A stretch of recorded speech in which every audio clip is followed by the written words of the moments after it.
दरधा और जमुनई नदी के संगम पर अवस्थित जहानाबाद पटना और गया के मध्य में पड़ता है। जहां इसके एक तरफ पवित्र गया धाम है, तो वहीं दूसरी तरफ इतिहास के सबसे मजबूत साम्राज्य मगध की ऐतिहासिक राजधानी पाटलिपुत्र यानी आज का पटना। पवित्रता और शक्ति के बीच का क्षेत्र होने के कारण अपने आप ही जहानाबाद का इतिहास राष्ट्रीय महत्व का हो जाता है। एक ऐसा क्षेत्र होने का गौरव बहुत ही कम शहरों को मिलता है, जहां के इतिहास के पन्नों में केवल राजा और रानियों की कहानियां न हो, जहां ज्ञान और धर्म की नदियां भी बहती हों। वैदिक काल के दौर में मगध को बाकी के वैदिक क्षेत्रों की तरह स्वीकृति तो नहीं मिली थी, लेकिन गया तीर्थ को वैदिक काल के समय से ही अति पावन माना जाता रहा है। ये गौर करने वाली बात है कि जहानाबाद 1986 तक गया जिले का ही अंग था। वैदिक काल के बाद का दौर धार्मिक क्रांति का दौर था और इस समय बौद्धों का प्रभाव बढ़ा। प्राचीन मगध क्षेत्र में ही सिद्धार्थ को ज्ञान मिला और गौतम बुद्ध के रूप में जाने गए। कहा जाता है कि ज्ञान प्राप्ति के बाद गौतम बुद्ध सारनाथ जाने के क्रम में जहानाबाद भी आते हैं और जहानाबाद के घेजन में कुछ दिनों का समय भी व्यतीत करते हैं।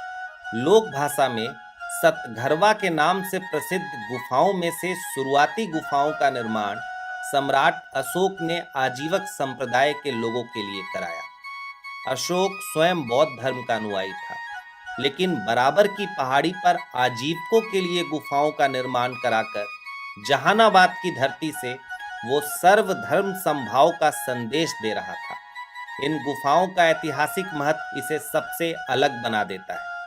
दरअसल ये गुफाएं विश्व की सबसे प्राचीन रॉक कट केव हैं, यानी सबसे प्राचीन गुफाएं जिन्हें पत्थरों को काट कर बनाया गया। ये सिद्ध करता है कि प्राचीन काल से ही कला और निर्माण के क्षेत्र में यह प्रदेश अग्रणी रहा है। कलिंग युद्ध के तकरीबन 100 साल के बाद बराबर के गोरथागिरी के मैदान में पुष्यमित्र शुंग और कलिंगाधिपति खारवेल के बीच युद्ध हुआ था। कहा जाता है कि ये युद्ध कलिंग के युद्ध का बदला लेने के उद्देश्य से किया गया था। आगे हर्षवर्धन के शासनकाल के दौरान चीनी यात्री हुएन सांग अपने भारत भ्रमण के दौरान इस क्षेत्र में भी आता है और अपनी रचना में हुएन सांग लिखता है कि धराउत के गुणवटी के निकट बौद्ध मठ है, जहां 50 बौद्ध भिक्षु रहते हैं। मौर्य काल के बाद उत्तर गुप्त काल और गुप्त काल के दौरान भी यहाँ का सांस्कृतिक विरासत समृद्ध होता रहा। जहानाबाद मध्यकाल के शुरुआती दौर के इतिहास का भी साक्षी रहा है। भारत की पहली महिला सूफी संत का संबंध भी इसी क्षेत्र से है। कुछ लोगों का मानना है कि जहानाबाद का वर्तमान नाम जहानाबाद मुगल काल में ही लोकप्रिय हुआ। औरंगजेब के शासन काल के दौरान यहाँ भयानक सूखा पड़ा।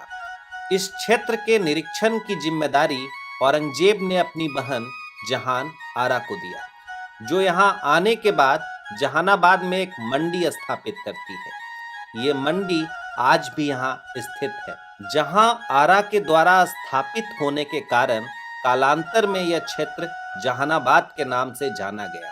औरंगजेब के काल में ग्राम अमथुआ के मुहम्मद शफी और मुहम्मद अशफाक फैज को दिल्ली दरबार ने न्यायविद के रूप में फतवाए आलमगीरी का संकलन करवाया, जो आज के मुस्लिम पर्सनल लॉ में विशेष महत्व रखता है। मुगल काल के बाद ईस्ट इंडिया कंपनी के माध्यम से अंग्रेजी हुकूमत का प्रसार पूरे भारत में हुआ। ब्रिटिश सत्ता के खिलाफ भारतीय स्वतंत्रता आंदोलन में जहानाबाद के लोगों की भी अहम भूमिका रही। स्वतंत्रता संग्राम का प्रथम चरण बिहार में बाबू कुंवर सिंह के नेतृत्व में लड़ा गया। जहानाबाद के नगमा के जमींदार जुल्फिकार अली के नेतृत्व में नगमा पठान रेजिमेंट तथा एनवा के राजपूतों ने अंग्रेजों के खिलाफ रक्त रंजित संघर्ष किया। इस युद्ध में तत्कालीन जहानाबाद के खसैनी गांव के जीवधर सिंह ने अपने नेतृत्व में अंग्रेजों के खिलाफ खूब उत्पात मचाया। इन्होंने जेल, कचहरी, टेहटा अफीम कारखाने को निशाना बनाया। जहानाबाद के फुलपा गांव के राम सहाय सिंह और सिद्धि सिंह ने भी उक्त स्वतंत्रता आंदोलन को सशक्त बनाते हुए इलाके के सरकारी कार्यालयों तथा थाने को निशाना बनाया।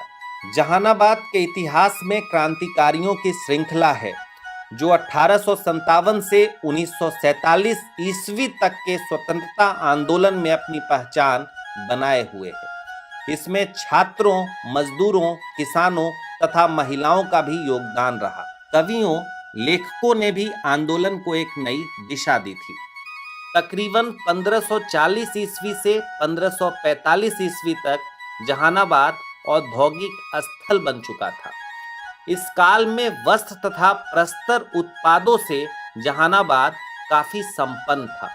विदेशों में इन उत्पादों की तूती बोलती थी। हुलासगंज का पत्थर उद्योग उच्च कोटि का था। बुकानन ने अपने रिपोर्ट में इसका विशेष उल्लेख किया है। मौर्य काल में कपड़ा बुनने, सोने चांदी के आभूषण, मिट्टी के खिलौने, बर्तन, जूते निर्माण और उनके व्यापार होते थे।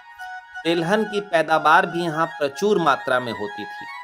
1760 ईस्वी में ईस्ट इंडिया कंपनी द्वारा जहानाबाद में सेंट्रल क्लॉथ फैक्ट्री शाखा प्रदर्शनी लगाई गई थी, जिसमें जहानाबाद में निर्मित कपड़ों की प्रशंसा हुई। 1866 ईस्वी में सब डिविजनल ऑफिसर बलवर ने यहाँ रेलवे लाइन, स्टेशन, कोर्ट, ईट उद्योग, स्वास्थ्य और शिक्षा के क्षेत्र में विकास किया। 1872 ईस्वी में जहानाबाद को अनुमंडल का दर्जा मिला। 1942 ईस्वी में जहानाबाद में हवाई अड्डे की स्थापना हुई और फादर अल्फांस गोवियस ने चर्च की स्थापना की। यह स्थान कैथोलिक चर्च के नाम से विख्यात है। प्राचीन देवी मंदिर की स्थापना 1906 ईस्वी में हुई। कहा जाता है कि ऊंट की सवारी कर व्यापारी गया जाने के क्रम में यहाँ अपना ठहराव बनाते थे और पटना गया का मध्य स्थल होने के फलस्वरूप यह स्थल ऊटा के नाम से विख्यात हो गया। सन 1947 ईस्वी में भारत आजादी के लिए तैयार हो रहा था, लेकिन साथ ही ये दौर सांप्रदायिक दंगे का भी था। जहानाबाद इस दंगे से बुरी तरह प्रभावित हुआ। महात्मा गांधी बंगाल जाने के क्रम में जहानाबाद आते हैं और जिले में 26 मार्च से 28 मार्च तक दंगा प्रभावित इलाकों में पैदल मार्च करते हैं। उनके शांति के संदेश के कारण सांप्रदायिकता की आग में बुरी तरह झुलस रहे जहानाबाद में अमन कायम हुआ। लोगों ने भेदभाव भुलाकर एक साथ भाईचारे के साथ रहने की कस्में खाईं। गांधी जी के इस दौरे में उनके साथ सीमांत गांधी, खान अब्दुल गफ्फार खान और अनुग्रह नारायण सिन्हा भी थे। जहानाबाद प्रवास के दौरान महात्मा गांधी कोर्ट एरिया स्थित डाक बंगला में रुके थे। 28 मार्च को पड़ाव पर नाम से विख्यात आज के गांधी मैदान में महात्मा गांधी ने सार्वजनिक सभा की थी। आजादी के बाद यह क्षेत्र गया जिले के अंतर्गत विकास के मार्ग पर चल पड़ा। ब्रिटिश शासन के दौरान आर्थिक दोहन का भरपाई पूरे हिंदुस्तान के साथ यह जिला भी कर रहा था, लेकिन यह प्रगति ज्यादा दिनों तक अस्थायी नहीं रह सका। 1980 के दशक के शुरुआत में ही जिला जहानाबाद नक्सलवाद और जातीय हिंसा का शिकार हो गया, जिसके बाद जहानाबाद क्रांतिकारी सुधार और विकास की ओर मुड़ जाता है। राज्य सरकार और जिला प्रशासन के दृढ़ संकल्प से ही यह क्रांतिकारी परिवर्तन संभव हो सका।